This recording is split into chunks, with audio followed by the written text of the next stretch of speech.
fast forward, February 7th, I turned in my resignation letter.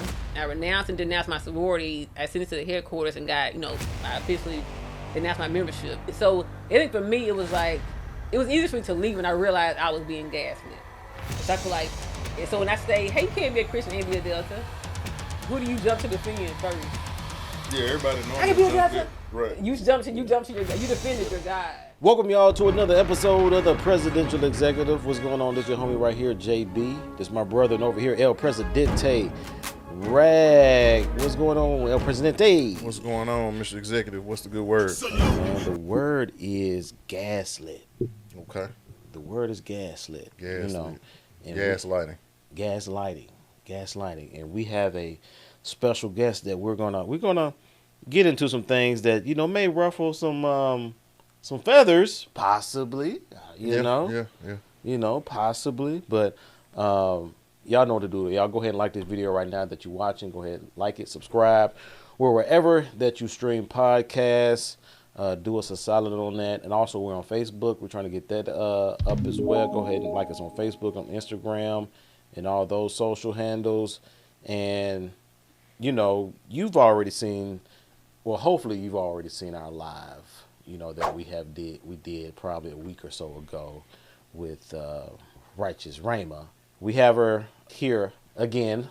We got a few things that we want to discuss. She as Rag did present her, she said she's an author, and she has a book. If you look right there on the table, that's exactly what you are looking at. Her book, Gaslit, correct? That's correct. Gaslit, okay. Escaping the Narcissist Pit. Okay. And we got her here. We're going to talk about that. And yeah, she actually got an announcement, that she's going to make for the first time live. Yeah.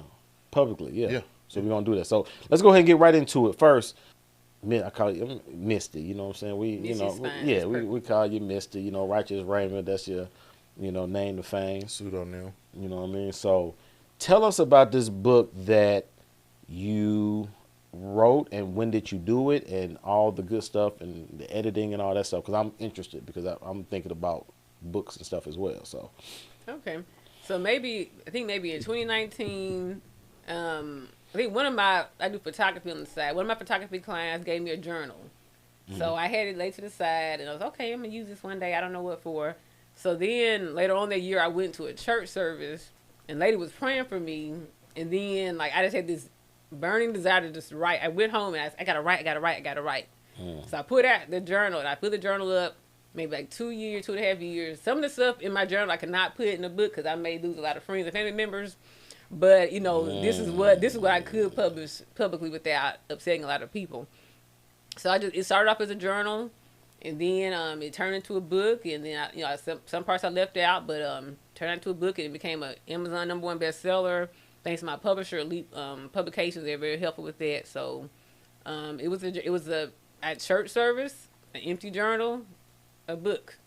It wasn't my plan. I plan on writing some fiction books and some devotional type books, but never a nonfiction book.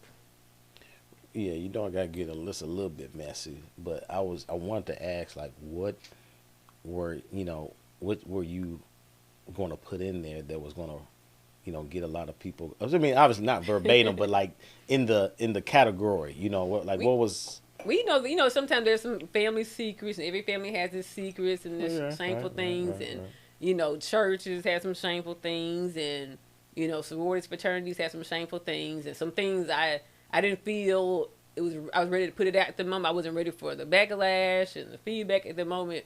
So but yeah, so I feel if I have a part 2, which I do have a part 2 in mind, I'll put more in there. But I feel like I want to kind of test the waters with the first book and see. I got you. Okay. Because I didn't want it to be bleeding on people. I'm just I'm hurt, I'm wounded, I'm bleeding. I'm what's the woman named Karine Stephens? Tell all. I wasn't I wasn't trying to get back at people and hurt people.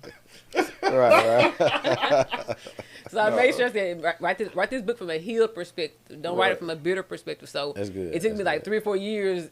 So when I was in the healed space, I could write from a different perspective of not bitterness but betterment. I mean, from if you didn't see, like you said, by the time y'all see this episode, the episode that we went live on will already be out. But I just bust out laughing when she brought up Corinne Steffens, a.k.a. Superhead, because if you saw the live from busting down to TD Jakes talking about being swallowed to it always goes back to head. That's why it was just funny when she said Corinne Steffens when you said Superhead. So what does because we talked about this off camera, but what does it mean to be gaslit? Or give us a couple of examples of when somebody's gaslighting. Yeah, because that's because people say it now, but it's used out of context. It's different. Like because me and my wife sometimes may have different definitions of what gaslighting is. So what? Yeah, go ahead. So the word gaslit, it doesn't. The origins has nothing to do with what you would think it has to do with. It's from a black and white film, back in the day, and it was a story of a man married a woman, and she had a rich aunt, and he married her to get to her aunt's. I think she had some paintings and some antiques in the attic. Mm-hmm. So back then they didn't have like electric like we have now. They had gas lamps. So he would sometimes go in the attic and light up a lamp, and so when he used the light upstairs, the light downstairs got dimmer. And so the wife, she was like, honey, did it get dark? And he's like, oh, no, it's nothing that dark. But the whole time he was up in the attic trying to steal her aunt's possessions. Mm-hmm. And so that's what the term gaslit comes from. He's trying to make her think she's crazy. He tells her, oh, like you remember your mother went to a mental hospital? That's what's wrong with you. Or he's trying to convince her he would hide stuff from her, make her think she lost or misplaced it. He was really hiding it. So he wanted to get her institutionalized so he could steal all her aunt's possessions. So the word gaslit, it doesn't have anything to do with lighting or gas. It has to do with, it's an old movie. But usually when someone's gaslighting you, sometimes people may disagree on, I'm not trying to gaslight you, but usually it has like a nefarious intention, like you're purposely trying to make somebody feel like you hit somebody and you pretend, oh, I'm sorry, I didn't hit you, I just slipped and fell. I didn't hit you. Oh, I didn't know that was your card I used. I thought that was my credit card I used. When someone is purposely trying to hurt you, they're trying to pretend they're not, making you think you're going crazy or that you're over, you're over exaggerating. That's so someone's trying to get something over on you. They have to make you look crazy in order to do it successfully. Mm-hmm. So would you say, too, it also has a context of it's not just somebody doing something, but then when you are addressing them about it, like she was about. And another thing he was doing in the movie, he was taking the oil, a little bit of the oil out of the lamp every day. So when it would get lit, it's like, okay, it's getting darker. Mm-hmm. And no, that ain't happening. And so to her point, he's making her think she's crazy now. And so that's where the nefarious part comes in. But she was addressing the situation. Mm-hmm. And he was acting like the situation didn't exist, even though she was saying to the point about using the credit card, hey, JB, man, you use my credit card. Mm-hmm. I ain't use your credit card. What you talking about? You know what I'm saying? But you knew you was using my credit card, and I'm calling you on it, but instead of you just saying, okay, my bad, let me pay you back. So now I'm in a situation where I have to be like, I have to question my sanity or my reality in order to make you like you're right. So when they make you, it's that they undermine your trust in yourself, and you're kind of like, maybe I'm wrong. And then after enough of that, over a year, you're like, maybe I'm going crazy. Maybe I need a mental health diagnosis. So they're trying to make you feel like you're crazy. It's not just lying to you; it's making you feel like you're going crazy in the process. Okay, so you're using that. So you say you're talking from a perspective of being healed in your book, right? Healed from what? Like, can you? Well, not just be like very surface. I want people to go get the book, right? Yeah. But I just like hurt from what, like childhood trauma. Yeah, there's some. I don't really mention in the book so much. Some childhood. I don't really go into this book about it. Okay. A lot of church. I've had abusive bosses, abusive church relationships, family situations. Right. So it's just anytime someone try to mistreat me, I try to speak up for myself, and I'm told you're wrong. That's not what happened. You're crazy. That's not what happened. And then it kind of puts you in a situation where you have to stay and get more abuse because if it's not what they said it was, or if it's not what I said it was, I have no reason to leave. So you're kind of stuck. So the subtitle is escaping the narcissist pit. So like you're in a pit, you're in a bad situation, and it's like you eventually get out of it. So the book is talking about how I escape. It's telling people tips and tools and steps how to get out of the pit, how to know you're being gaslit, how to know you're with a narcissist, and how to get free from that. Okay, like in the narcissist thing too, because most of the time when I hear narcissist, I'm thinking of like men, right? But it's some women that are some narcissists as well. But just for me, learning about it, and 'cause I had to look up the term because I've been called that before. You know what I mean? Like you're a narcissist and stuff. You know, I'm like what is actually this? And so being a narcissist is like it can be a male like power pump your chest type of look at me type of thing. But then I've seen it. I don't know if you heard of like vulnerable narcissism. You know what I'm saying? That's something like more so kind of more catered to women. You know, I think men can have it as well, but it's like it's the same characteristics, but it's just done in a more backstage manipulative type of way. You know, so when you say narcissism, are you're talking? Well, let me ask this: when you've dealt with experienced narcissism, was it from a man? Was it? Some of my jobs has been women at my job. Some of the churches I've been at has been the women at my job. So it's been like even, you know, cause I only Like, date yeah. men, so the Correct. men narcissists take me that way. But you know, if the pastor's a female or co-pastor's a female, so it's like, and sometimes in the church where they call it Jezebel spirit. So when a woman's a narcissist, it's more like a Jezebel type spirit. Right. It's a lot of, you know, so it's very similar to a Jezebel type spirit. Okay. Yeah, but y'all go check out her book, and it's everywhere, or it's just on Amazon? Yeah, or? Amazon and my website, righteousraymond.com and Amazon. Okay, we'll make sure we have that information in the video. And you said it was a bestseller on on Amazon. Yeah, when it was first launched, it was some bestseller lists, you know, like codependency and mental health and parenting and the different categories. It was like #1 seller. Okay. Cool. Now,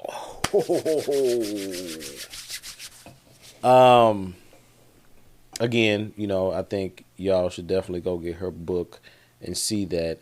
But now, if you actually watch when she was here on the last season, in our conversation, you can easily see it. She's on the thumbnail on it. I think it has Righteous Raymond on it. I'm not sure the exact other title of it, but it's easy to find. You know what I mean?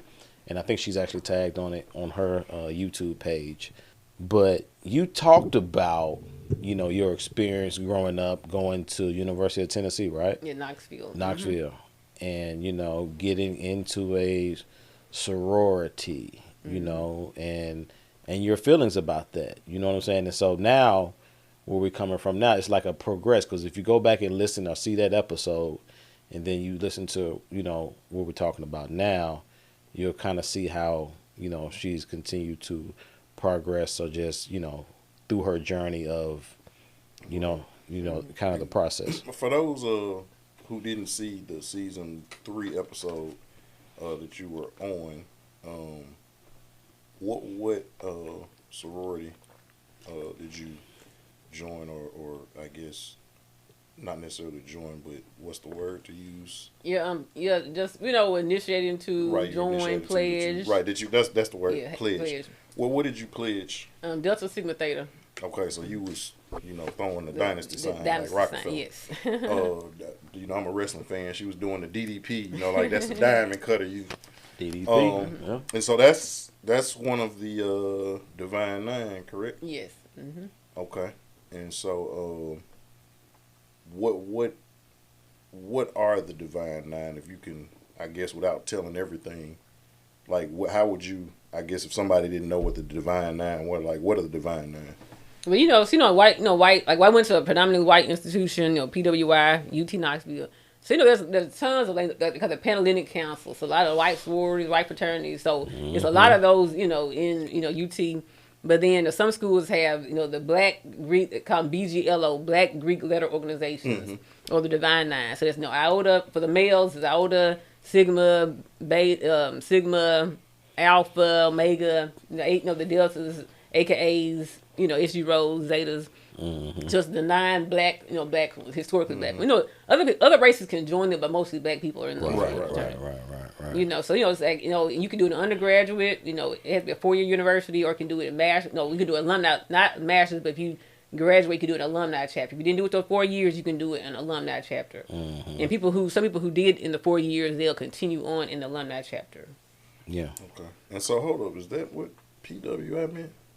Predominantly white institutions. Yep. Wow. You know that? No, I mean like I okay, so I thought that, but it was like not predominantly. I thought the W stand for white, but I was trying to figure out what the P and the I stood for. But I'm like, that's got to mean white because they say the difference between PWIs and HBCUs, which is historically black colleges and universities. Yeah. But I'm like, that can't be what that means. Like, I hope that's not what that means. And that's exactly what it means. Exactly what it means. Wow. Because some people be having, I've seen these big conversations and conferences and people that be talking with PWIs, and I'll be like, what are they saying? Like, what are PWIs? So I was like, I had to be like, okay, they're talking about. And usually only used in juxtaposition to, they're not, like, they're usually saying when they talk about an HBCU or a PWI. Right. I get it. So now, tell us your progression and your experiences now with dealing with you being in a sorority. Well, just recently, February 7th, I know when I was asked on the podcast, well, the first time I was on the podcast, I think, you all for on camera, we mentioned about being, like, how do you reconcile being a Christian with being in a sorority? Yeah. So, and I think you were the chaplain at one point, right? Yeah, I was a chaplain in my undergraduate year. And so, so when you asked me about it, I was like every other time I was asked, I'm like, there's no issues, issues between the two. You can be a Christian and be a fraternity or sorority. Yeah. So the progression is that fast forward February 7th, I turned in my resignation letter. I renounced and denounced my sorority. I sent it to the headquarters and got, I officially denounced my membership in Delta Sigma Theta. So you didn't, okay, so the whole denouncing thing, like you have to go to the department that you got it from? No, we players in different, like my chapter was Mu Zeta, so it was the UT Knoxville chapter. There's different chapters all over, the country. Right. And so I had to write a letter. I wrote an official letter to the headquarters, telling them, what I renounced. I didn't tell them the details. I just said effective immediately and permanently. I renounced and denounced my membership. I told them what chapter I joined, what year I joined, and that please remove me from all, So yeah, February 7th this year, I officially separated from the organization. Now you took it up there. Did you get any eye rolls when you had to turn it? You had to. I'm assuming you had to turn it in to one of the people that is part of your sorority. No, right? No. I just had to mail it. I just mailed it out. Okay, you mailed it. Okay. Because I played as Delta, like, it was 19. I'm 30. I'll be 39, in July. Mm-hmm. So 38. So half of my life I've been in Delta. So it was like 19 years ago. So I don't report to the chapter I joined originally. I just sent to the headquarters, and they'll take me off the website. They'll take me off the list. They said they need a few more information to take me off officially, but they said I've officially renounced. So what changed? Like what happened that made you like, I need to officially go ahead and do this?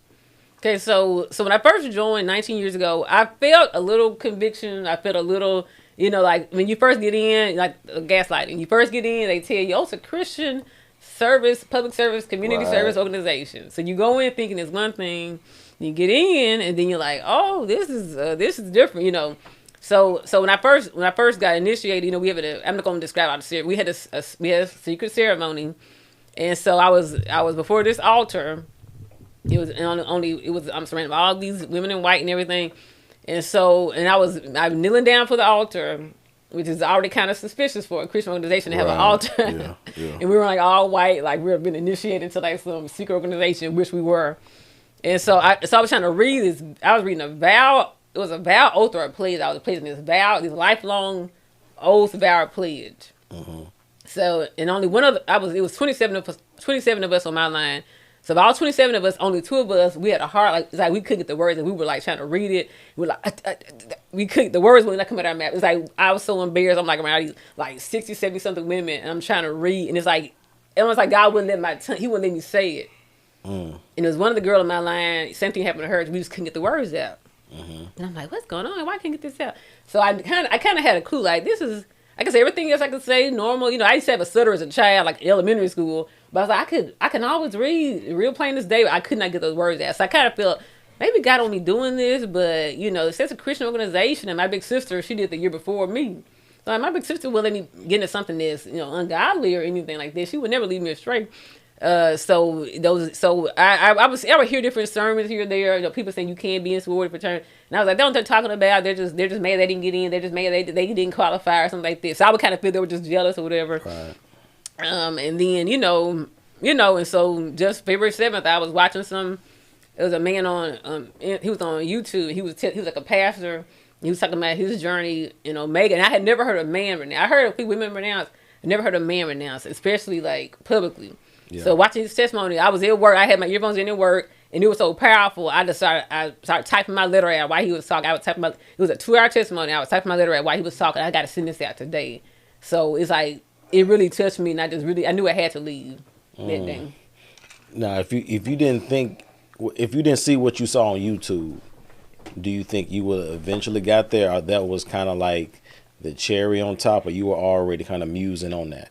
Yeah, I had watched a few. It was this, I don't know her name. It's a young lady on YouTube. She interviews different people, different, Divine Nine that lead, whatever. So I watched like 3 other of her testimonies from Deltas, and none of it touched me. None of it moved me. None of it was like, oh man, they're not really talking about nothing. So I never felt anything when they were talking. But when I guess he was talking on the anointing, and it was just so powerful. I just could not I'm at work for 2 hours and my desk is glued, just watching, listening. I gotta do this. So I feel like if what he's saying is true, I have to do this right now. Like I cannot ignore. If this is what he's saying is true, I have to do this right now.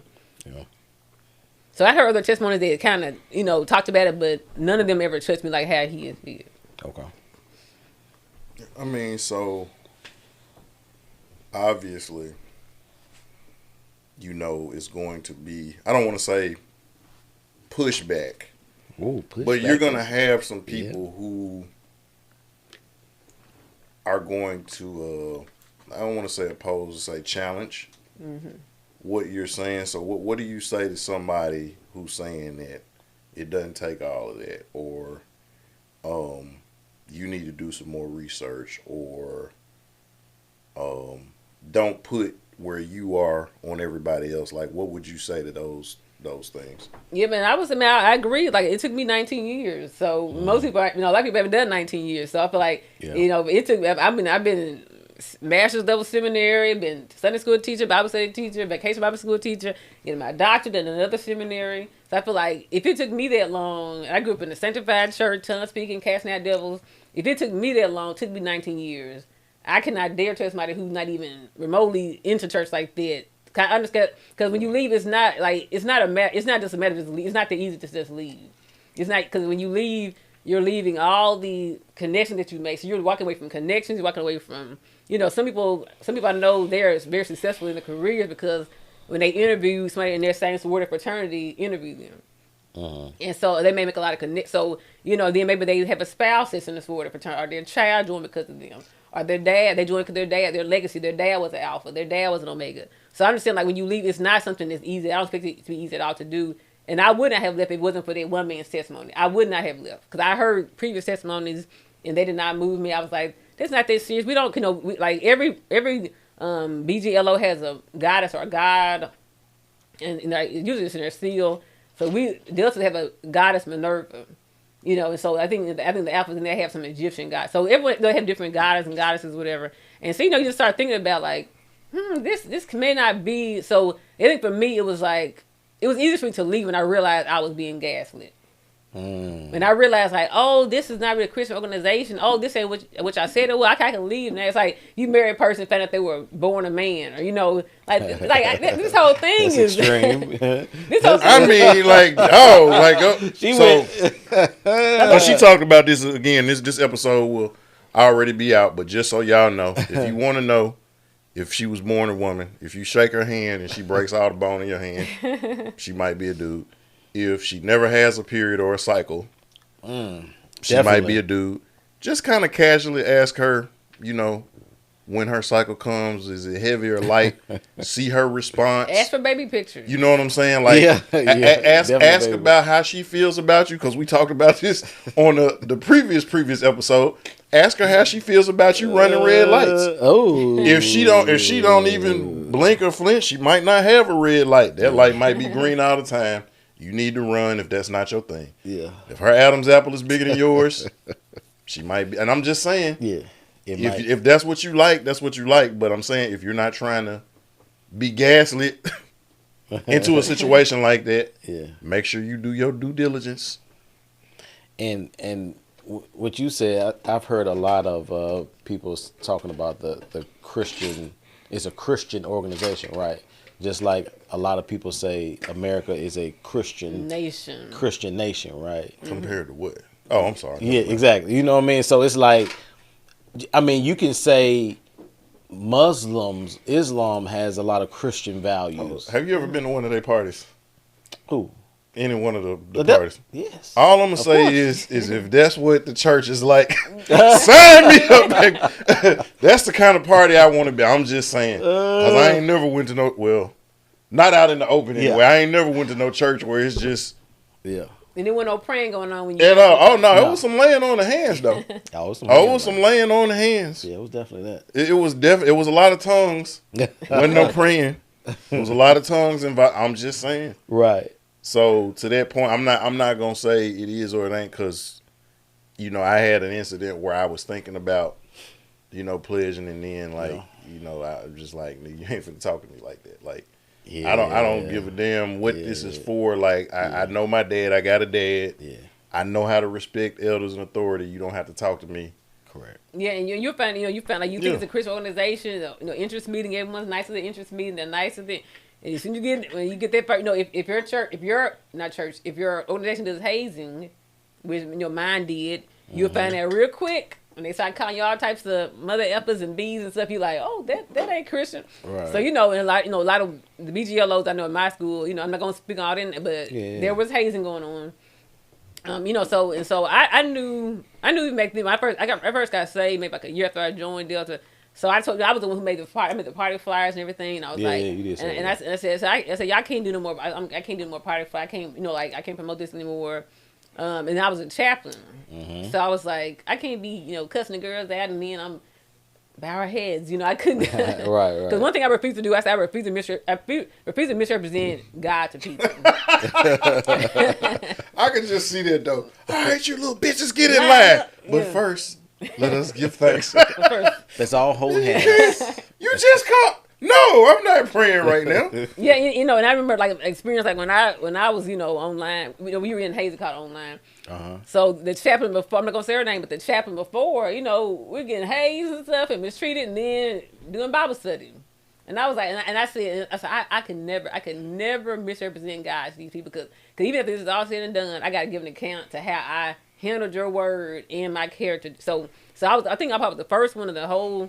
Because that chapter was founded in 1975. I think I was the first or the only girl who ever said, I'm not going to haze the girls. So I was kind of like a black sheep even then, like just 2 years in, like, you ain't going to haze the girls, and I'm not going to haze the girls. I ain't going to lie, I did go to Hell Night. Went to Hell Night, but I didn't do nothing. I didn't say nothing to nobody. I observed. You said Hell Night? Yeah, that's the night before you really. That's the worst night ever. I mean, because how could it be a Christian organization? If they had a hell night, because hell is in the Bible, so they got to be Jesus then. Because when Jesus died, then he go to hell for 3 days. Yeah. So then it's biblical, and you rise up at all times. So I did see how I just gaslit. Right. Gaslit the whole thing. Yeah. And so it's perfect. So I did go to Hell Night, but I did not participate. I didn't say I didn't say anything. But nobody knew the answer. Like I said, it's just if I'm gonna be these girls' chaplain, I can't do both of these at the same time. Yeah. And I can't be doing the party flyers, whatever. And I'm not saying I've been a party since I've been saved. I'm not saying I'm like some perfect person, but I just knew I couldn't mix the two up. And if it's a Christian organization, it's a Christian organization, volunteer. Not too many people. Some people just party. They were no volunteer. They were just partying the whole time. I'm one of the few girls who was actually volunteering, consistent at the Boys and Girls Club and stuff. And some people just in a way it's kind of like the principle. It kind of promotes things like pride and arrogance, because on campus you're like the popular girls, like the AKA you're popular. Everybody look up to you. Oh my gosh, you're a Delta. All the men want to talk to you. All the girls want to be you. So it's like in a way you had that thought. You can't tell the AKA nothing. They think they all that. Deltas like they like they like the homegirls. They like what I'm saying, like that. That's like them the homies right there. You know what I'm saying? Like you got your I ain't gonna say what people thought about, but you had your impressions of when you saw certain sororities. Like these girls couldn't get in the other one, so they joined that one because they couldn't get in the one that everybody want to be in. Like Right. Yeah. You know, You know, and so it promotes, it fosters, atmosphere of arrogance and high mindedness and classism, and so I was like, I couldn't see the Christian part in it. Like, I was in church enough to know I don't really see it. Now, when does the Christian part start? Was it at the parties, or was it at the cussing me out, the hazing, or was it at this part? Like there's an underground process and an above ground process. So that's what your advisors see you're doing things the right way. There's an underground process. So I was getting on both ends, whatever. But actually, what surprised me was that I felt the ungodly part was not even the hazing. That was like child's play. I saw the more ungodly stuff in we have a book called The Ritual. Mm-hmm. It's kind of suspicious having a book called Ritual. So sometimes they would they would twist scripture. They would like 1 Corinthians 13, and they'll put, when I was this, but then I became adult, I thought as an adult, I acted as an adult. Like they would switch words around and they'll put Bible verses in, so they would mix up scriptures right there. Yeah. And I was like, and they'll make psalms and hymns, and they'll put delta. And I'm sure you all have heard songs like, I pledge all my love and peace and happiness. I'm going to give it to, and they will pledge like all your love, peace, and happiness to an organization with a goddess over, a god over, So I knew it said this is not really a Christian organization, but I was getting benefits from, like, okay, I get the, when I wear my jacket, I think I'm just so amazing, and I can go in the Greek people. So I kind of stayed in it because it was some perks to it, Correct, it is. I have a friend. I have a friend. She's in it, and she was like, I want to be a judge someday, and if I know I'm a judge, I get the votes from, like, even like our mayor, he's a Catholic, right. So like, you get everyone BGLO to vote for him, even if they're not in Catholic, because they want to support BGLO. So there are some perks when you're, it's like being a Mason kind of. It's true. It's like being a Mason. You kind of get like a handshake, like, oh, you get the job. Oh, you're a Delta. Okay, you're AKA. Okay, come on, you're checking into this private school. It's like you get perks. So. It's not easy to leave, because when you leave, all the benefits, and I just want a way to get the perks without actually having to do. Yeah, you know what I'm saying? Like if I knew the handshake, it's like, oh, your gas on me. Oh, how much you get for growth? Don't even worry about it. The perks are real, because I mean, just you being in corporate America, or if you're in a voting race of a mayor or a city councilman or something like that, and somebody finds out, oh, he's an alpha. Like, they don't even know, oh, he a bruh. So I'm even though I don't know anything else per se, or their policies are maybe close to the same, the deciding factor for me is going to be if he's a part of this organization that I'm a part of. Yeah. And more than likely, one of his friends or his dad, or correct. So you know somebody gonna put a word in for him. Like, come on, he's a brother. Go ahead. Yep. So it's like when you say no to something, you lose. You don't necessarily. You don't have to lose a person necessarily, but you may lose a lot of perks. Like if you don't make good enough friends, they and sometimes they may blackball you, like, because you turn on them, everything you got, gonna strip you of it. Now, to get this straight, now you're not saying that anybody else that has not come to that revelation or decision that you have, they're a satanist. No, I don't think they're about that. Or you know what I mean, like they're that's a bit, Now the guy's testimony who I listened to, he kind of made some. I get it. He kind of made it seem as if you couldn't even be saved or go to heaven if you were. Yikes. He made it seem as if God let him know that he couldn't go to be saved if he was. So I was like, it's kind of. So I'm not there or not there yet. Yeah. But the man I heard, he plays Alpha. I mean, he plays Omega. And so he was saying, first, God convicted him about being a Mason first. Mm-hmm. So, most people like your sorority fraternity is like a gateway to being Order of Eastern Star or Mason. Yep. But in his case, the Omegas had been, their chapter was damn, they were suspended for hazing. So his mother was an Order of the Eastern Star. So he said he was easy to get into. He became Mason first, then he plays Omega, which is almost unheard of. Usually it's the other way around. Yeah. Now, I do think Masonry is a satanic order. Yeah, it's different. Yeah. And so, if a Christian organization leads you to a satanic order, it's almost like, you had the feeder teams like in school, the feeder schools that feed into the football team at another school. Mm-hmm. It's almost like a feeder, like join here first, and then you're so familiar with rituals, oaths, and pledges and vows in the name of God, and when you get to this grand architect or the great architect of Masonry, and then you get to 33rd level, you realize it's Luciferian or satanic. So I feel like it's almost like a feeder to a satanic organization. But Misty, what about the brotherhood and sisterhood? Like, it's something godly about that, right? The Christianity, like me having a bruh with, we in Alpha, we in the Q, like we're hanging out, we're doing, we're giving out turkeys, we're feeding the homeless, Brown. You know what I'm saying? Yeah, we're doing, we're doing all these things that are charitable, that help out the community, you know what I mean, that make us look like, or even, not even saying the people that are doing it, they're not genuine, but, they do those things for the sake of the brotherhood, and that we're doing things not only to help ourselves, but to help our community and stuff like that. So what would you say for somebody to be like, nah, what's wrong with that? Yeah, now if you're a fraternity sorority did not haze, like they, like I said, if you had to smack him to be his brother, you would have cussed him out really bad to be his brother. Y'all brotherhood, it'd be kind of strained, it'd be kind of like side eye, And so it's like I can only be your, to be my sister's sister, I just had to be born to the same mom and dad as her. But if I had to be your sister, I'd get punched in the stomach and cussed out and pour water on my head and call me names and hope and keep me sleep, have me sleep deprived for 24 hours. Like if I gotta do all that to be your brother, your sister, how Christian is it? True. And so, now some, I'm not saying, every sorority fraternity does not hate. Some of them, they got caught and they stopped hating. So, the white ones, I don't think a lot of the white ones, I mean, I'm sure some of the male ones did hate, but the white girls, I think they just kind of come together, No, them white ones, they are notorious. Now the men, they've had a lot of deaths from that. That's what I'm saying. Like that's how like niggas is getting killed out here. Like like having them, because one of them, I want to say was like running across the street or something like that. Yeah, they had them like running across, like, and the guy got hit by a car or something like that. Like it's like no, the hazing. Yeah, like it's dang near like a gang initiation. It literally is. You know what I'm saying? I mean, even the men who killed Tyree Nichols, they were three of them were Megas, and one of them was a president of his chapter. I did hear that. And but like when I saw the video, first in my head said he probably in a fraternity probably hate, like I knew him before I knew anything about him being Omega. I knew immediately. I said he beat that man like as if they're like initiating each other. They're trying to initiate each other to a cop gang or cop fraternity. Yeah. So when I saw it, I knew that's so. I'm not saying that's what I ain't saying fraternity killed Tyree Nichols, but I saw the energy between them. I was like, the dynamic between them was like a fraternity dynamic, where it's gonna be a casualty. Someone's gonna have to die. So something like some of the white fraternity, you will see people dying.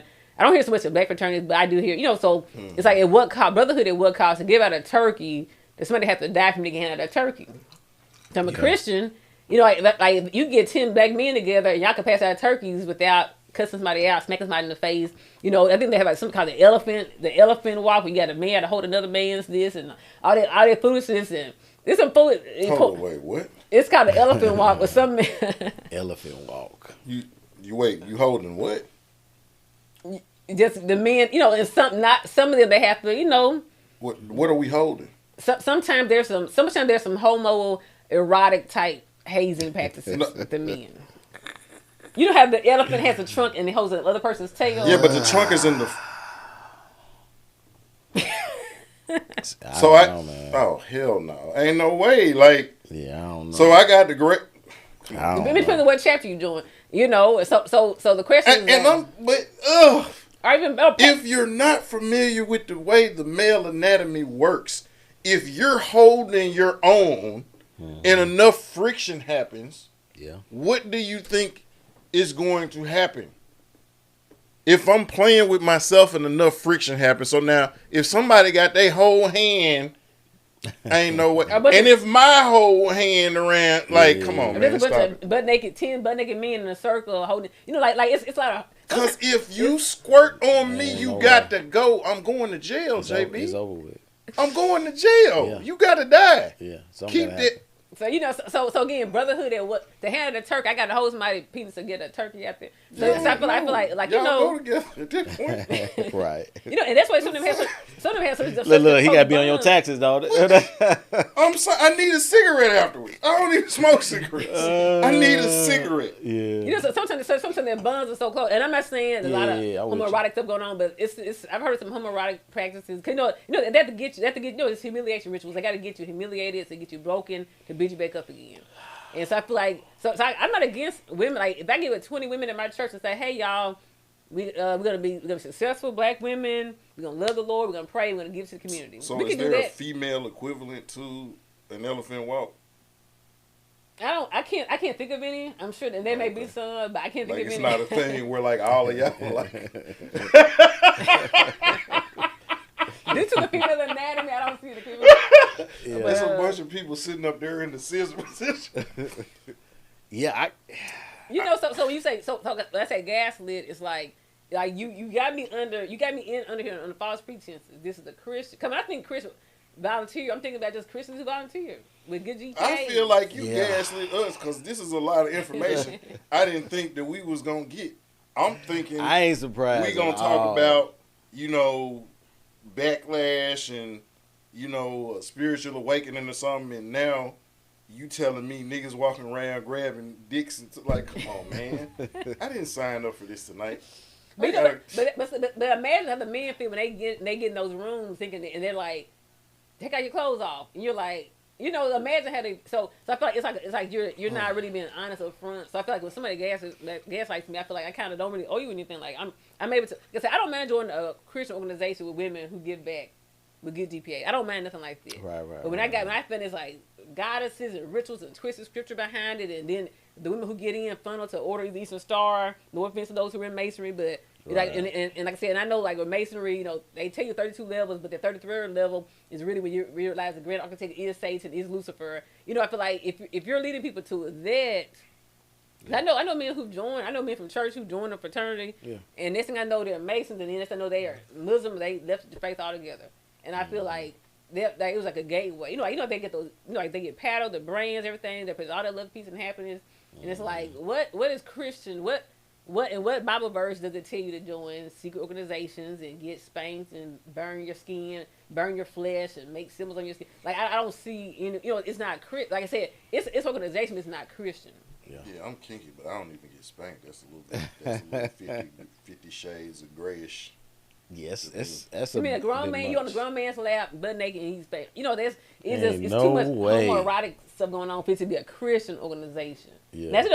Now, me, I admire a lot. I admire a lot of. A couple of my exes were fraternities. So I admire a lot of them are successful. I admire a lot of my sorority sisters, very successful women. So I admire them as individuals. I know they were just put in just like I was putting in. They were gaslit too.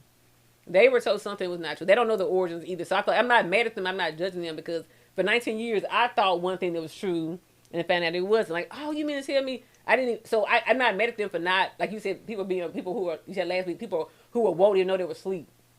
I'm not mad at you for not knowing you were asleep because we thought we were dreaming. We didn't know until we woke up. Like, so if it took me 19 years, and I knew even in my first initiation at the altar, I couldn't even say the words. If it took me 19 years to leave, how could I follow somebody else who took them 18 years, 17 years, 22 years, and they don't even know what God has shown me? He's shown me. But yeah, so the man's testimony I heard, he was saying God first told him, you got to leave masonry. He said, you got to leave masonry. Mm-hmm. He didn't even mention Omega yet. I think he mentioned Omega maybe 3 or 4 years later. But the man on his own said, if he talking about masonry, Omega do some of the same exact rituals and stuff as masonry. So God didn't touch Omega yet. He touched masonry. Then 3 or 4 years later, he mentioned Omega. Then the man's wife had joined Delta. So he told his wife she got to leave too. Then there were some Jack and Jill organizations, like the upper echelon black people. Then God told them you got to leave Jack and Jill too. So it was levels to how he made them leave the whole process. Yeah. So it kind of makes me feel like did you make the service Saturday? Yeah, I did. Okay. I did. So I wasn't able to stay. Yeah, I stayed probably for about 45 minutes. Okay. Yeah, I did. Yeah. So I left right after the G crew sat down. Yeah, and I didn't know what that, like, I heard that, like, I'm like, what the hell is the G crew? The G crew, yeah. So, yeah. But we were talking about this off camera. And if you remember, I believe it was Miss Glenda who was telling the story. And when I was actually talking about Pastor King, that's what made me think about Pastor King, because I was sitting up there looking at him, and I was gonna shoot him a text. I'm like, no, we in the service. I ain't finna text him right now. But I was finna mess with him and be like, yeah, because he was sitting. Yeah. I was gonna text him and be like, I ain't never realized how black you was until like, because now Pastor King was my pet, but Pastor King, like, that's my guy. Yeah. So I was finna mess with him like, I ain't never realized how black you was until this moment. Yeah. But because I'm like, boy, you shining down there. Yeah, but he was definitely black on black. But I love Pastor King. But she was telling the story about how was it about the condiments. Yeah, they went to a restaurant, okay. And so you know how they put the condiments on the table, the ketchup, the mustard, the hot sauce, or whatever. And so one of the ladies started putting the condiments in her purse, And so she was like, you can't do that. That's stealing. And she was like, well, they put it on the table for us. She was like, well, that's for you to use here, not for you to take home. And she was like, well, no. You know, they charged us this gratuity. Like, no, that's for us to take. And so a couple of them was weighing in. And so you had some that was like, well, you know, it ain't that big a deal. You had some that was like, yeah, she right. They are for us. And then you had some that was like, no, you stealing. So they got, and again, rest in heaven, Minister Lynch. They got Minister Lynch to kind of be the mediator. Like, you know, they told her the whole thing. What do you think? And she said, until that person sees it for themselves, you're arguing in vain. And so I could be telling you, so like to that point, God told him, no, you just do this here, but he had to see the other thing for himself. Yep. You know what I'm saying? But in order for you to get to that point, I got to get you here first. And I believe when we were talking off camera, we were talking about what gets you to repentance. And I don't believe you can become truly repentant until you come to a sense of, oh my God, what have I done? I can't do this again. When aware. It's just like, oh, I sinned, that's going to leave. You'll be smoking crack tomorrow. Yeah. You know what I'm saying? Like, or whatever it was that you did, you'll be stealing. Yeah. You know, next week. You know what I'm saying? Them bills get low.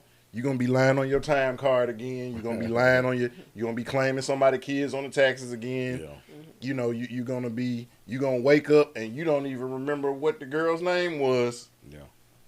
Because you just, and we don't understand the difference between confession and true repentance. And so true repentance requires, again, going back to what the guy was talking about, you actually seeing and understanding what it is that you, why it's damaging, why it's hurtful, why you're in sin.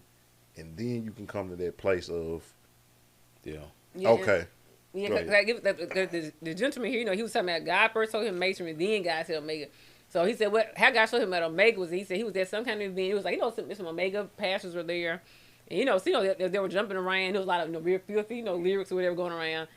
So he said God opened his eyes in the spirit realm. Yeah. So he said he saw, like, these demonic spirits on top of the pastors who were in the fraternity. Like, he saw the spirit on top of me and everything. Like, pastors, you know, like, save me to God.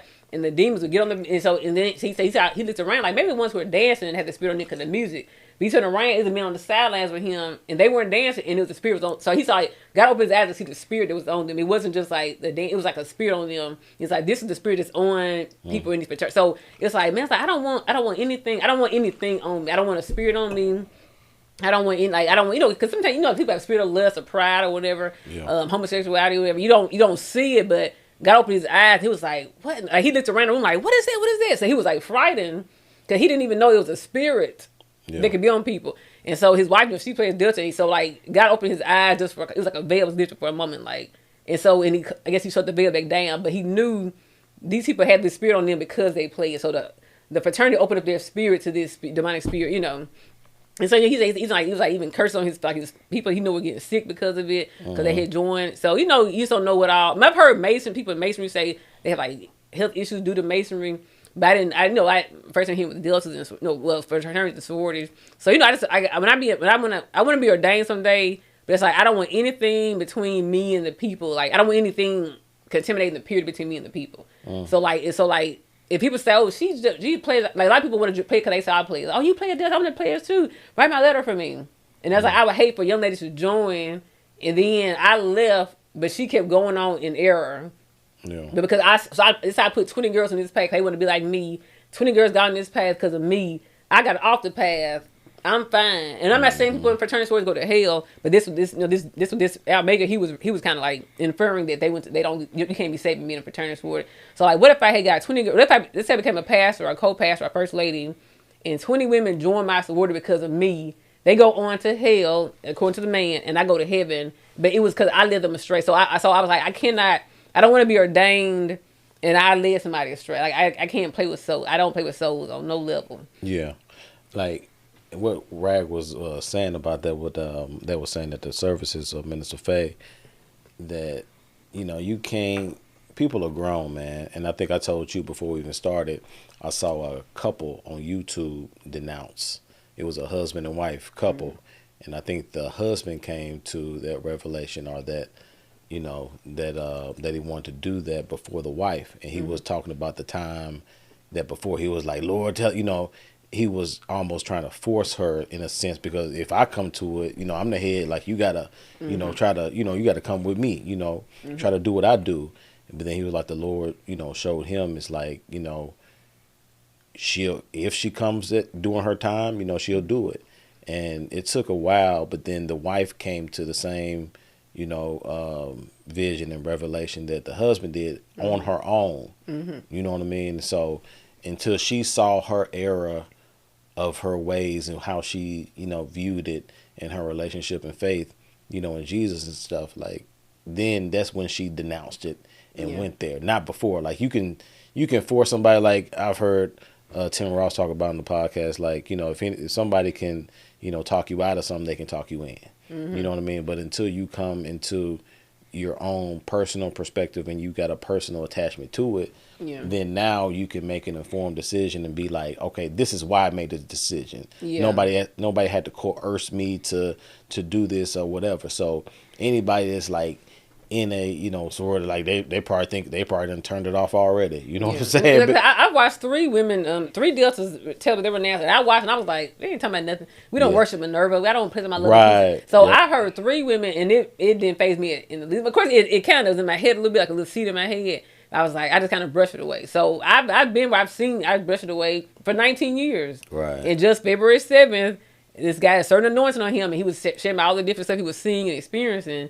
And then I couldn't, because my spirit was like, Mistye, always have your spirit open to her. Always have a repentant posture. Don't ever be like hard and stiff necked, you know, stubborn. Just always be like, well, let's see if he's right or not. And I listened for 2 hours, and I came to the conclusion it wasn't because of the other 3 deltas I watched. It was because of, and I knew 3 other girls I know personally who were announced personally. 2 are from my own chapter. And they didn't faze me. It was like something about him and his anointing, the way he said it. So, you know, so you cannot, like, I'm not dissing the video, I'm not telling people to leave, not telling nobody else to renounce or denounce or anything. I'm just saying what my journey was. And I know just like that man's journey touched me, maybe my testimony will touch somebody else. Correct. You know? Yep. So when you were talking about, now I was just looking up to see, because I actually saw this on a documentary once, 2 different ones actually, but I wanted to look up and see what the actual number was. But she talked about when the pastors was at the party and they were dancing and certain songs were playing. So like, you remember the group Color Me Bad? Yeah. They had a hit single. Yeah. I Want to Sex You Up. They want to sex you up, yeah. So one of the guys from Color Me Bad actually said that before they did the song, they actually were doing incantations over the song because they wanted to, you know, have a hit. That song reached number 2 on the U.S. billboards. It went 2 times platinum in the United States alone.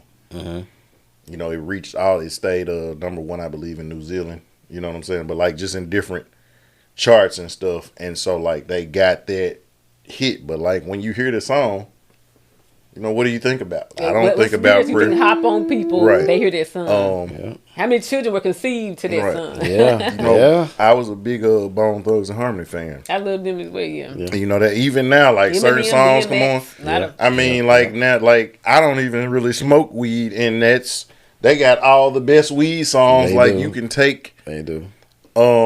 But they talked about how, if you remember, like on their old albums, like they used to have like the Ouija board, you know, on the inside of the album. And they talked about like playing with the Ouija board and doing stuff like that. Yep.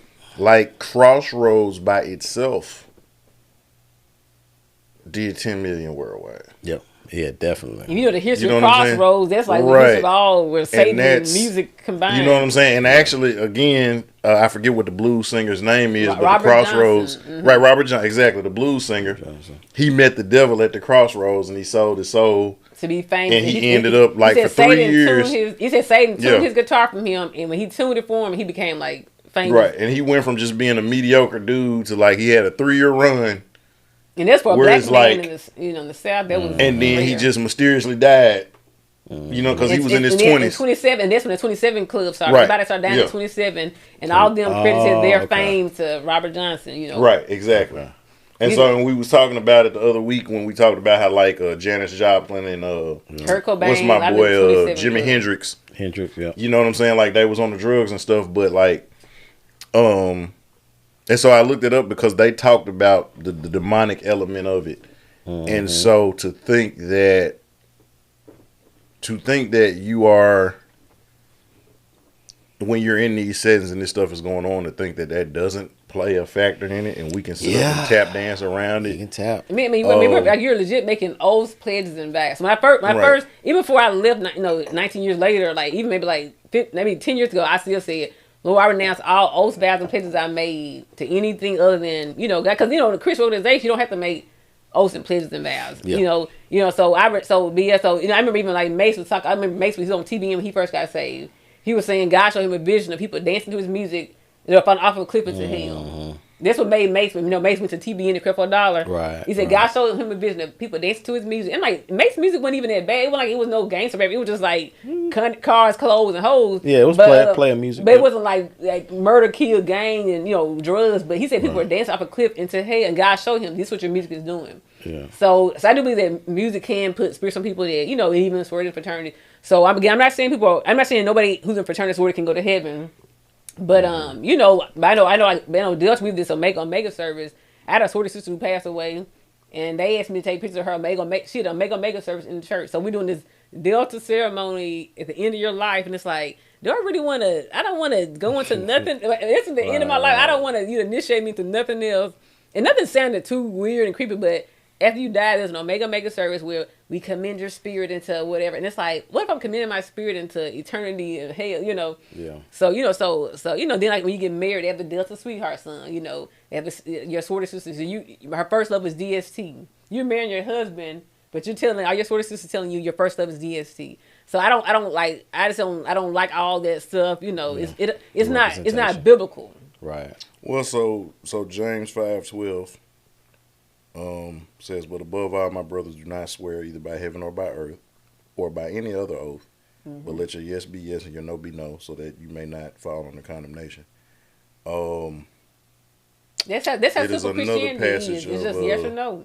Yeah, and I believe it's in Galatians, but it says, but I tell you, do not swear an oath at all, either by heaven, for it is God's throne, or by earth, for it is his footstool, or by Jerusalem, for it is the city of the great king, and do not swear by your head, for you cannot even make one hair white or black. So what Christian organization or Judeo-Christian organization would ever say, I was literally kneeling before an altar. I had to kneel down in all white before an altar with a vow and oath in front of me, and had to read that loud. Like, what part of it's just not Christian. It's something else to it. Like I think, like I said, it could be masonry. It could be like leading to masonry, like. We pretend it's Christian organization, but it's a guy, like like you think it is, and you sit in there and it's like, wait a minute, this don't feel Christ-like to me. So I feel like I was tricked initially. So I feel like I said, like I was saying before y'all started laughing, if you found out somebody you married was the same gender, I'm not gonna say it in marriage. I'm annulling this. I'm getting out as soon as possible. I don't feel no loyalty to you. Yeah. You tricked me. So I feel like my loyalties are like that. I was like, I don't know loyalty to anything that's satanic or possibly satanic. But you could marry a woman. You could marry somebody that you thought was a man, and then you find out on y'all honeymoon that everything ain't working like it's supposed to work. It's over. It's no question. You know what I'm saying? Right. But like, you can come back from that. Who can come back? No, that's what I'm saying. Because they always say like, oh, women, all of y'all are a little gay. You know what I'm saying? Like, yeah, they say that about y'all. You know what I'm saying? Like, y'all can smack each other on the butt and talk about. I'm strictly. No. What I'm saying is though, even if you weren't, you can come back from that. They would never. Yeah, you can. Nobody's gonna look down. Yeah. It's no world that exists where you can be like, hey, bro, man, my wife a whole man. Like, it's not like. We may not in 2024 because we're woke and we're pandering. Oh, JB, it's gonna be okay, brother. Nah. Pray with me, brother. But like behind closed door, hey man, like, bruh, you know what I'm saying? Like, so technically, when you was going down or you was really sucking dick, like that's the conversations that we're having amongst each other. Yeah. You know what I'm saying? If we love him, we'll do it in his face. You know what I'm saying? Yeah, and we still might do it behind his back if we love him because we don't want to hurt his feelings. Right. But just in the different situations, like it's no world that exists where we can do that same thing. And I know you was just kind of making a reference to that. But I just wanted to point out, and that's why I had given my disclaimer earlier, because as much as we like to think we woke, like we still will look at a dude if he like, man, you know what, that was a whole man, I thought it was a girl. Like, as woke as we are, we still gonna look at him like, wow, yeah, you know, it's like, It'd be different. And I feel like that's when that guy would look at me. He be like, Miss, you know, you were doing oaths, pledges, vows, pledging all your little peace and happiness, hazing girls, cussing girls out, and you thought you didn't think maybe this ain't right. Like, I feel like I can't deceive myself. Like, I can't be the Lulu about stuff like that. I know better. I know what I experienced, what I've seen, what I've heard. I heard enough testimonies for me to continue on as if I know nothing, just for some potential benefits, you know. You know, so I just want to make sure I publicly renounce and denounce. So I know that officially, you know, God knows that I, you know, like I said, you know, I still call my sorority sisters because, you know, this, I don't know what to call them, but my sorority sisters. I know what to call them. But, you know, like if you marry somebody, it's your ex-husband, so so because I honor the women. I love the women who are in there. I honor men and women who are in their sorority fraternities. But I feel like they all were kind of a little deceived. I think everyone kind of thought, like, if somebody said do Christian organizations, like, if you told me this is a podcast and trying to be an orgy, I'm like, wait a minute, this is what I thought this was, you know. Like, if you trick me, I don't have to. It always devolves back into that. I'm just saying, I feel like if somebody tricked me, like, royally tricked me, I don't have to stay. Yeah. I can leave, like, this ain't what this is. I'm not even going to piggyback on that one. I'm sorry I used that example. I'm just saying. Nah, I'm with you. I'm just saying, but if someone... I can't do nothing with that. It is after midnight. No. So now you're a woman in this position. So any man who would deal with you is like, okay, I used to be a part of this organization. I was here.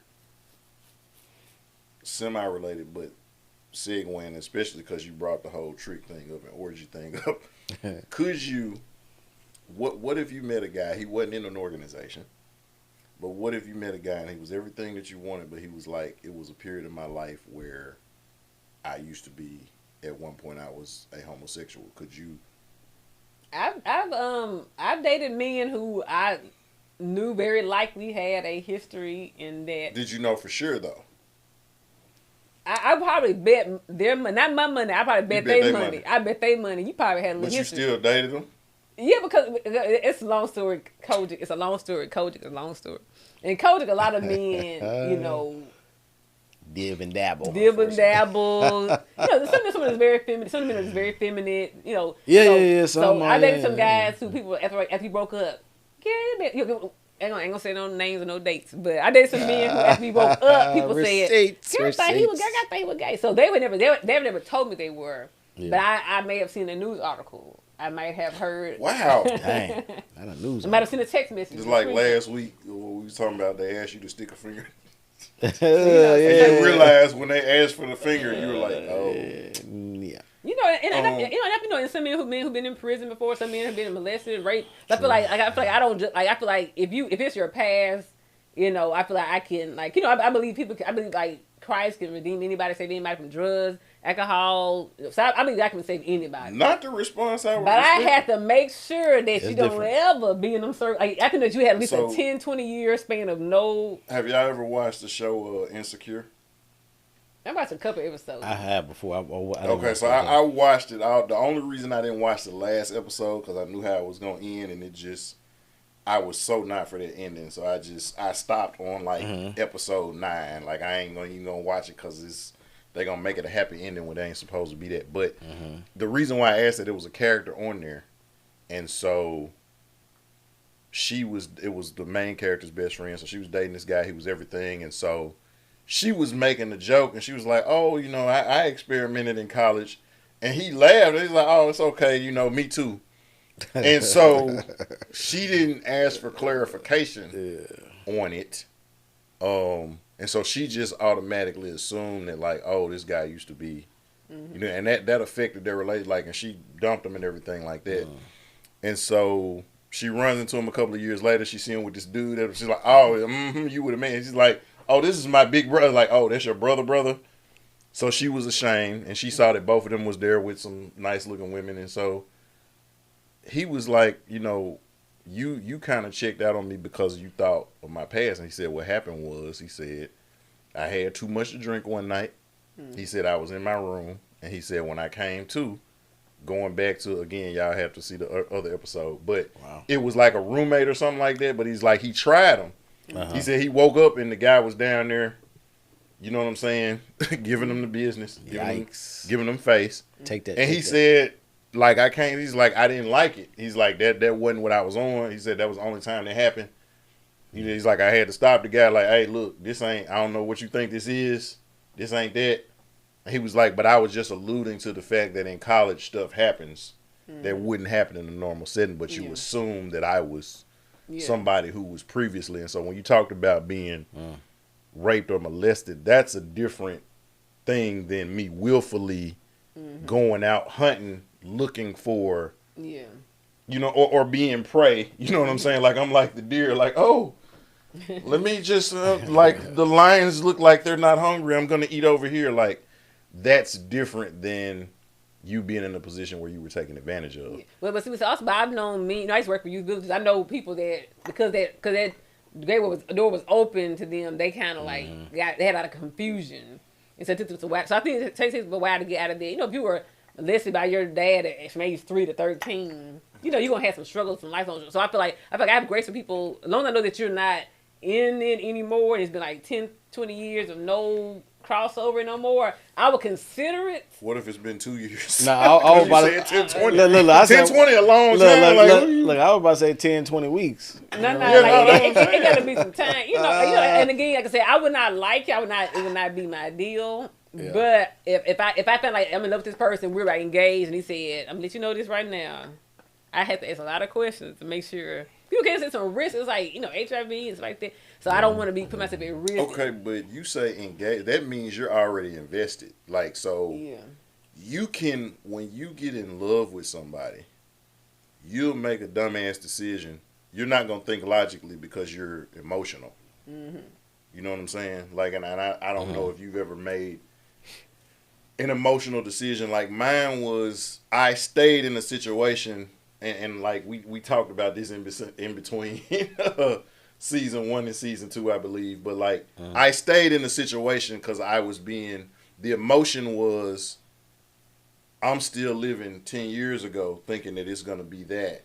Mm-hmm. You know what I'm saying? And so that was my emotional decision. But when it came to a point of now I got to use logic, I don't care how I feel about you. Like, you trying to kill me.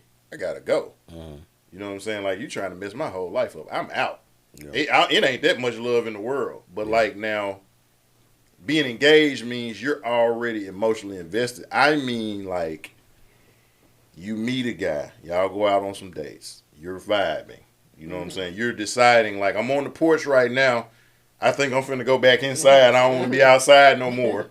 But you're not engaged. Mm-hmm. But then he tells you, because y'all are getting serious, are you now, because you talked about being in a state of when you're in certain ministries or whatever, you kind of you be around people or whatever, but like, okay, you're not there now. Mm-hmm. So like now you meet a guy 3 months in, you don't really know if that's husband or whatever. Mm-hmm. Y'all just feeling each other, but then he tells you, hey, this is getting serious. Look, you know, I had a period of 1 to 15 years where I was doing the elephant walk. And, you know, but I just... Like I said, if it was a one-time incident, if you had like a boyfriend, y'all had a 20-year relationship with each other. But like I said, I did... Oh, no, like, he can show you a whole photo reel. Like, he got reels and photos. If you had relationships and you was the girlfriend, nah, I can't... He was the top and the bottom. Nah, I can't handle power bottom. But, or any time. I don't even know what that is. Power bottom. I don't even know what that is. That's what they said. T.D. Jakes. They said T.D. Jakes was a power bottom. Oh my God! Yeah. Stop it. That's what they said. That's what the first thing they said was he was the power bottom. That's man. If but now didn't we say in season 1? And I told you I wasn't vibing with him and my other boy who always smiling. Yeah. No, he reminds me of the Joker when I see him. Like every time I see him, I think, why so serious? You know who I'm talking about? Yeah. The one who didn't let the people in the church during the hurricane. I just get like if you put the paint on his face, I'm getting like I feel like he gonna say, when you introduce me, can you call me Joker? Like I feel like this man. Let me find out he was at one of them parties. Yeah. Now with you being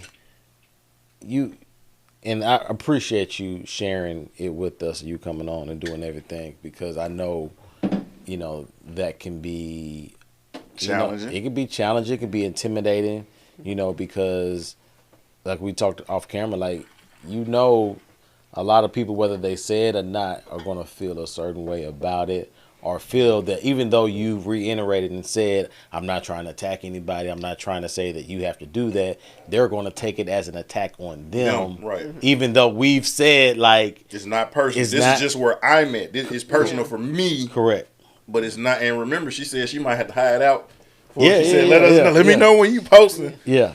So and that's tough, but also now I think, man, like I said, we got your back, and we've talked about this extensively off camera on, and the episode we did with MK, you know what I mean? So it's like you have a lot of support, but this is like one of those things where people will come up to you behind closed doors and be like, girl, I'm with you, or I feel the same way. Too. How did you leave? Can I leave too? Yeah, but they're not going to come out necessarily publicly because they don't want that necessarily backlash. You know what I mean? Like some people, whatever somebody may do, is like they'll come back like, dang, why couldn't you tell me in public?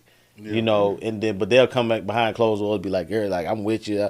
I get that. So you may get some of that, but and I know, like, one of our guys, definitely, I know you call him, Big Homie OG. You was just recently at his birthday party. He is definitely for sure a mentor to me. Yeah. If not, like, outside of my dad, yeah, you know what I'm saying? Like, for me, of course, Pastor Miles, Pastor Ken, but then J Mac, he is right, because he was somebody who was close to me. Yeah. He wasn't somebody who was like Pastor, like, he was close, but Pastor Moss was like, I'm trying to aspire to get to that. You know what I'm saying? Pastor King was a little closer than Pastor Moss, but he's still like, I'm trying to reach. You're trying to reach it, yeah. But it was like J Mac right there. Yeah, J Mac was like the dude, he on the corner, he like tell you, hey man, go to the store, buy me a bag of, Frito, get you something too. Like I'm standing right next listening. Yeah. And so and we bring him up because he a Kappa, yeah. Yeah, he's a Kappa, and I remember we did the episode with our guy MKJ, who talked about he had done a sermon where he was breaking down some of the things that you said. Mm-hmm. I mean, and J Mac called me. Like, I'm like, I didn't call him recently, because now he'll call me back. But like, just to call me out the blue, if he call me out the blue, he'll either call me and say, hey, we need to link up, or it's something he need to check me on. So I'm like, I'm already knowing. And he went right into it, man. You good? Yeah. So, man, I saw the episode. Like, it wasn't no how you felt. Like, it wasn't no pleasantries. You good? Let me get right into it. And so, but he was speaking from a position of, I cannot speak for any other organization. I can only speak for my organization. But even bigger than that, I can only speak from my experience within the organization, and certain things that he does and does not do, and allows and won't allow. And he was even so, because I think he did grad chapter, right? But he's even so, as they saying now, standing on business to the point to where, like, look, he said, my number one loyalty is to the Lord. Mm-hmm. He said, so if at any given point in time, he said, if I get the revelation tonight, he said, if we hang up the phone and the Lord tell me to get out, he said, I'm out. Yeah. And he was like, he said, man, how often do you see me out? And he said, man, you don't see me wearing my stuff out in the street. You know what I'm saying? When I'm going on my day. He said, you might see it when I'm at an event or something. He's like, right. But you don't see me, like, I ain't throwing, like, this ain't no gang thing with me. Yeah. Yeah. So, and I brought that up to say, what do you say? Because you're going to have some people who that is where they are. Yeah. And what would you say to that aspect? Because obviously your walk, I'm not going to say it's different, but it's unique to your own, personal revelation experience. Like, what do you say to the people? Because there's going to be some people who will try to justify it for everybody based on their own personal experience. Yeah, man, I would say, like I said, I would say, first of all, I was where you were just 2 months ago. And I was where you were 18 years ago, 17, I went down to 1 year ago. So I was first I would say, I totally understand how you feel and what you mean. I totally understand Yeah, I was in it half of my life. Like half my life was in Delta, half my life was not in Delta. So I totally understand what you mean. I understand everything.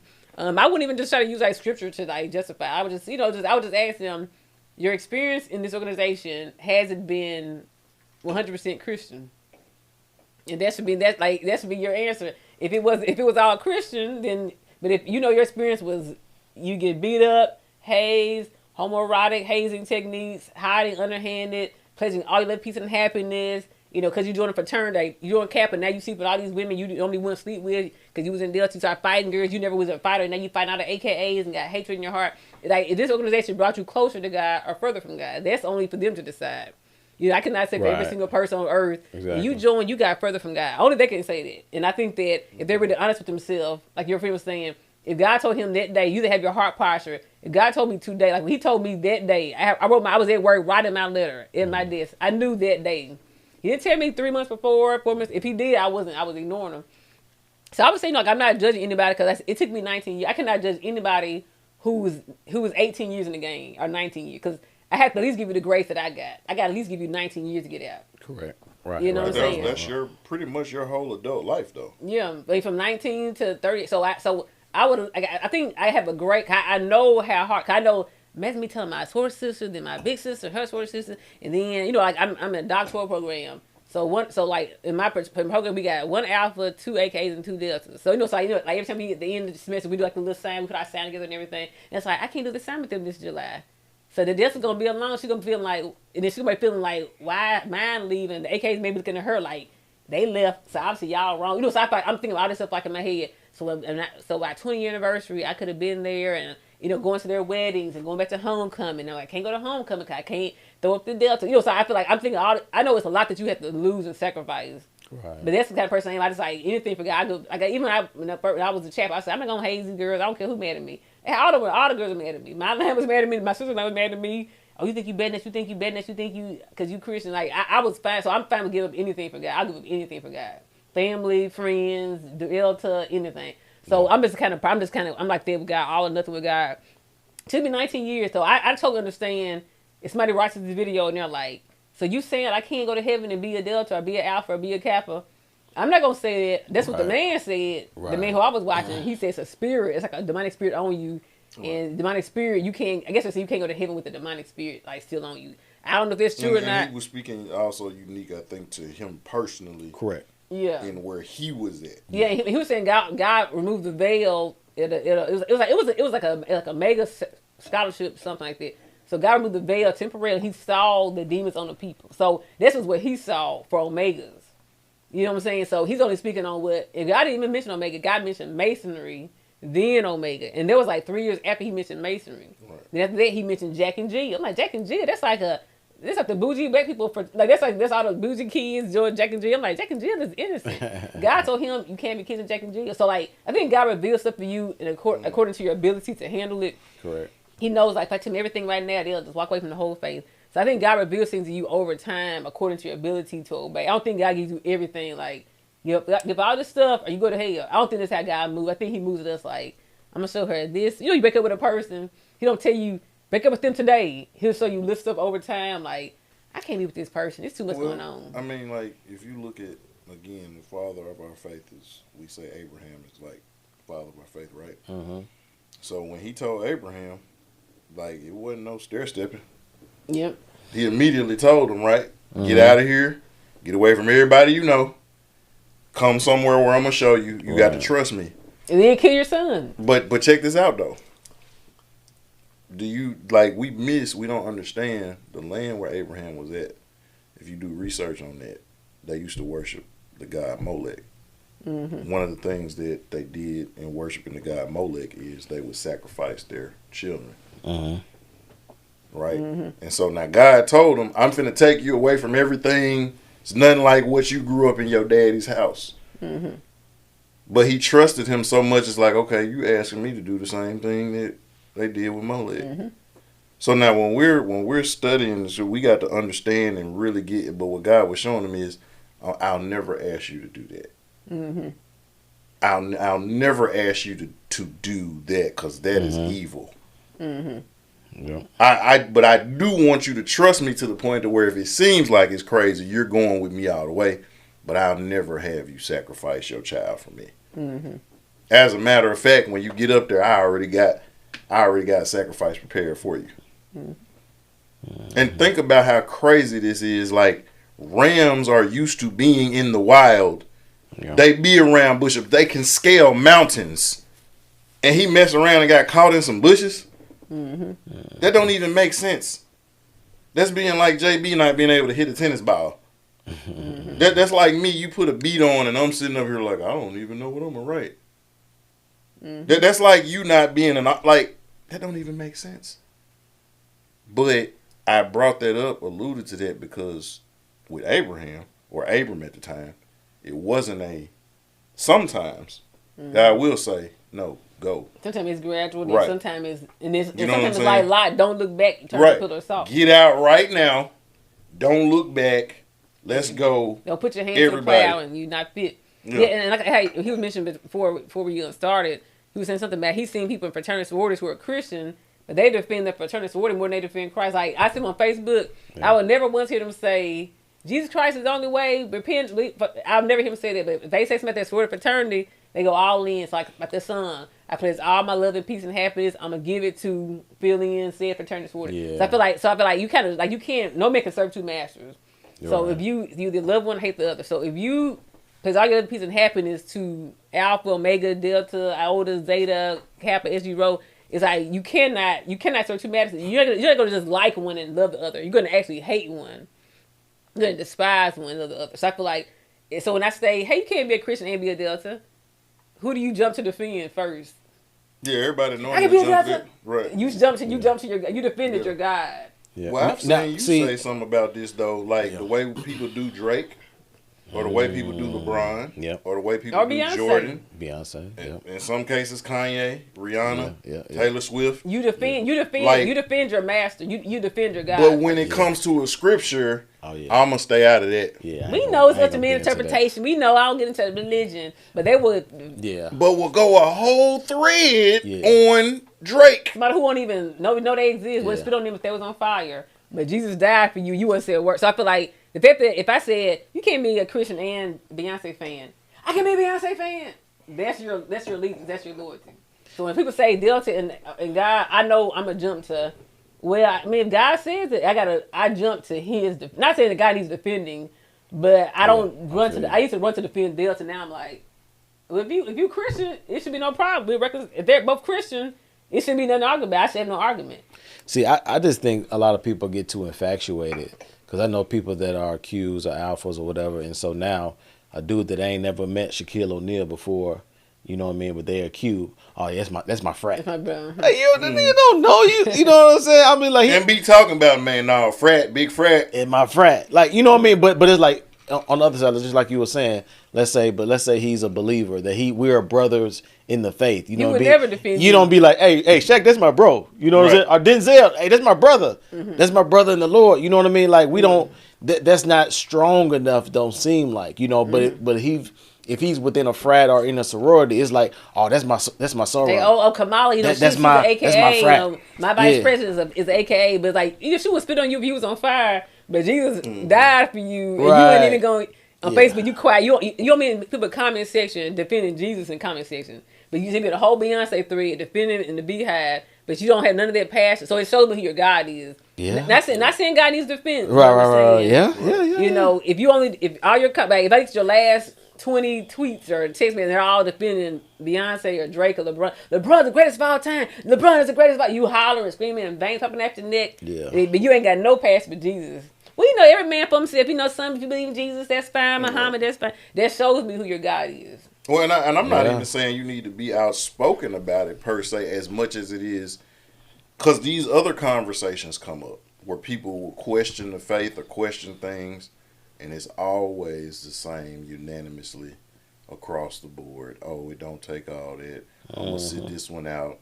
I ain't going to argue about that. Y'all can have that. Man, that's Old Testament. Oh, that's, you need to read the whole Bible. Like, that's what you're getting. It's never you know what, let me do my due diligence and look this up. Or, you know what, if that is what the Lord is convicting you to do, and or not convicting you, but if that's where your heart is, and your heart is intent on serving the Lord, man, I'm with you. Even though, because Paul said, like, look, I can eat whatever I want, but if I know he gonna feel the type of way if that meat was sacrificed, I won't eat meat when I'm around him. You become my brother to stumble. You know what I'm saying? I'll never be around him and break out a steak. Yeah. You know what I'm saying? But like a lot of people don't take that, mentality, that thought process. It's just always the way I see it, or, well, that's you. And like how he was talking about, you'll never hear somebody say, oh, because you're a Christian, that's my brother. Like, we grew up watching wrestling. What do Hulk Hogan always say? Let me tell you something, brother. Right? So he actually, if you look up, there's a wrestler named the Superstar Billy Graham. Yeah. He actually stole his whole shtick from Billy Graham. From the hair, everything, right? Billy Graham, a lot of people didn't know, was actually a devout Christian. So he got his name, Superstar Billy Graham, from the preacher. That was actually why he got the name Billy Graham, because he would go to a lot of Billy Graham's meetings, and so they would always say brother to each other. So when he would do a lot of his promos, he was saying brother, because it was actually, when I saw you and we're both brothers in Christ, oh, what's up, brother? Like, so that was why. But then Hogan took it and is just saying it, not even knowing that the guy who originally was doing it, that was where he got it from. But I just thought that was interesting how you said, we see somebody never met, never talked to, never dapped up, never shook will hands, see, and you're gonna defend them. Or you see Oprah. Oh, that's Soror. That's big. That's Big Sis. Right. You know what I'm saying? That Jerry. Oh, that's Big Frat. That's Frat right there. That's on. Yeah. But then you can see somebody that's a elder, or somebody that's doing a lot of work, or even Denzel. That's a good point, 'cause we know Denzel is believe what we believe. Right. And so we, how many people? That's big bro. Yeah, you know what I'm saying? Like saying, hey dog, that's my dog. That's my brother. You know what I mean? That's my brother in the Lord. He's coaching Samuel Jackson, coaching Angela Bassett. They go to coaching church. So and actually also the feeder, like the fact that it feeds people. Diddy was at somebody's church too. Yeah, we know. Diddy was at a church too. We know he was church. But, but I feel like the fact that it feeds people, like you asked about the satanic organizations, like if a lot of people that I know who, like my ex-boyfriend, he's Omega. He's a lot very successful, top 40 under 40, very successful. And so he told me he's a Mason too. So I'm like, and I know he got into Masonry because of Omega. So now I'm like, like he said, oh, it's only on 32 levels. Like, on 32 levels, on 32 levels. I don't know what level he's on right now, but it's really 33 levels. Yeah. It's like, but the 33rd, that's when they show you who Lucifer is. So I feel like Albert Pike. Yeah, so I feel like how can I support an organization that funnels believers into satanic organizations? So it's almost make you wonder, like, was that always the intention the entire time? Was it because the guy who I testimony I heard, he said Masonry, it was like everything seemed the same. Everything in Omega and Masonry, it's like, y'all seem the same to me. I don't see the difference. So when God told him to repent of Masonry, he repented of Omega also, because he knew it was the same thing. But then God later on told him Omega specifically. But so I was like, even people who were in it are saying it's the same thing. So I feel like if Masonry is satanic, and you said it's the same thing, not me saying it, but somebody else to tell it. So I feel like how can it be Christian if it opens people up to the satanic? Right. Was it? So that's like the whole gaslighting. Was that the intention the entire time? Was it always the goal? The goal was not to stay in fraternity, 4-year university. The goal was to always get you over here, to this other thing, So that's what. So I can say I don't. Next say I'm not against organizations, groups coming together with a name, even with a Greek name. I don't care about that. Just be Christian. Just be Christians who got together, who meet, who do good for the community. I'm not against Christian service organizations, but don't pretend it's something it's not. Don't gaslight me. Tell me something it's not. And it's really not that. Like, and it's don't. So I don't like being deceived. I feel like I was deceived getting into it. Yeah. Like we can go on with this conversation continuous, because it's a lot more can be said. But I think just from we got our money's worth today, didn't we? Oh man, definitely. Definitely. But again, we appreciate your time. We appreciate you. You coming through and being, courageous, to say what you say, because we, being vulnerable to a level that us as men we will never be. Because I don't know how often you watch. We talked about this a couple of weeks ago. I don't know. I can't speak for JB, but I do not believe in opening up to women at all. Yeah, it always he bad. said it. It does. It is bad. He said it. And then to protect the innocent, I'm not gonna say times and names. Yeah. But you know, like the level and the courage that it takes to get on here, whatever your stance is, to put yourself out there like that. And let me say this for people who are watching us, like, she's not just up here, this is bigger than her pub in the book. Like, she's putting herself out there. She's giving up literally half of her life to something. And to come on and say that this is where she is, knowing that it's going to be some people that say, hey, we still rock with you. It's going to be some that say, we can't F with you no more. And that's all the beat. That's not just Delta. It's people from all maybe like a vendor, like you said. Correct. Yeah. Not just you know, correct. So not gonna be just Delta. Yeah. And the book is only you can get it if you're on Kindle Unlimited. It's free. So I'm not trying to push a book. If you're Kindle that's not unlimited, $3.99. You know, so I may be trying to push. You know, like a book is just like it's just a concept of don't get into things that are tricking you what they're really not. You gotta be know what you're getting into. You gotta give an account to God one day, and you gotta give an account. And if you knew you were being misled and you never questioned it, you gotta give an account to that. Yeah.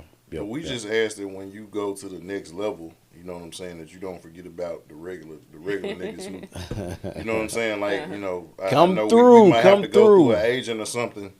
I'm saying, when I first heard about renouncing, my first thing came to my mind was y'all's podcast. The first thing in my mind was like, I got to do it through them. I just knew I had to do it through you all. So thank you all for this opportunity to even share my story. I don't know how else I would have done it. No, that ain't no cap. Because I told you when I was calling about the other topic, and the first thing she said to me was, like, I had been praying, and y'all, like, she was been like, I was trying to figure out how to. I'm like, nigga, ain't nobody number changed. You could have called me, like, text me, like, podcast. I'm like, I was gonna inbox you on Instagram and ask you. Yeah, either way, but we definitely do appreciate it. We do not take it for granted, and it's like I told you before we started, it was a lot that was said, a lot that take it how you want to. For those that got offended, if you're still watching and you got offended, we appreciate it. You know what I'm saying? So we know that's can be kind of rare. And like, share, and subscribe. He didn't say this earlier, but we're also on Spotify, Google Podcasts, Apple Podcasts, Amazon Music, iHeartRadio, and Stitcher. Oh yeah, I be knowing the list too though. He said he know it, y'all. He said he know it. But y'all, until next time, continue with that executive mindset, and most definitely keep it presidential. Salute. Arrivederci. Bow.